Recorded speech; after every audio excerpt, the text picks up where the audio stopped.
Jika Anda punya situasi yang gelap, sulit maksudnya. Kalau Anda sedang susah dalam kehidupan, di pekerjaan gelap, di rumah tangga gelap, Anda inginkan cahaya Allah berikan. Setiap sifat yang baik, jika melekat pada sesuatu apapun yang saya sebutkan bisa makhluk hidup atau bukan. Kalau makhluk hidup seperti manusia misalnya, sifat baik dilekatkan pada manusia.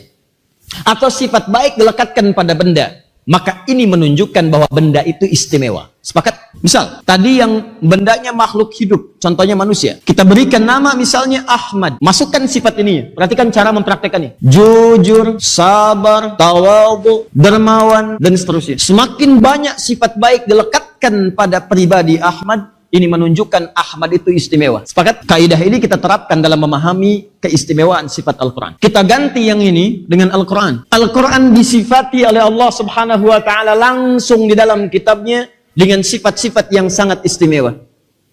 Sifat-sifat terbaik yang tidak pernah melekat pada kitab-kitab lain yang ada di muka bumi. Kecuali beberapa wahyu yang pernah turun yang Allah kehendaki. Tapi tidak sempurna sifat-sifat yang melekat pada Al-Quran. Apa di antara sifat-sifatnya? Pertemuan lalu pernah kita bahas kata Nur. Ada lagi yang lain, 2, 3, 4, 5 dan seterusnya. Jika kemudian sifat-sifat baik ini dilekatkan kepada Al-Quran, maka hukum tadi kita praktekkan. Ini menunjukkan bahwa ada yang sangat istimewa pada Al-Quran. Paham sampai sini? Karena ada sifat-sifat melekat pada Al-Quran selain namanya tapi sifat-sifat yang lain, bukan menunjuk kepada nama. Ini menunjukkan Al-Quran istimewa. Kaidah kedua, setiap sifat yang dilekatkan kepada Al-Quran, yang mengandung keistimewaan ini, dijelaskan langsung di ayat-ayat Al-Quran. Keistimewaan itu bukan sekedar dilekatkan pada Al-Quran. Kata Allah, justru sifat itu akan diberikan oleh Allah kepada hambanya yang mengamalkan keutamaan sifat-sifat dimaksud. Jadi kalau Anda misalnya, mohon maaf, Anda ketahui sifat Al-Quran yang pertama yang istimewa Nur. Apa maknanya Nur? Adalah lentera, cahaya dari setiap kesulitan-kesulitan hidup yang dialami. Jadi bahasa realnya cahaya dari gelap, bahasa majasnya, kiasannya, jika Anda punya situasi yang gelap, sulit maksudnya. Karena dalam gelap itu orang sulit melangkah.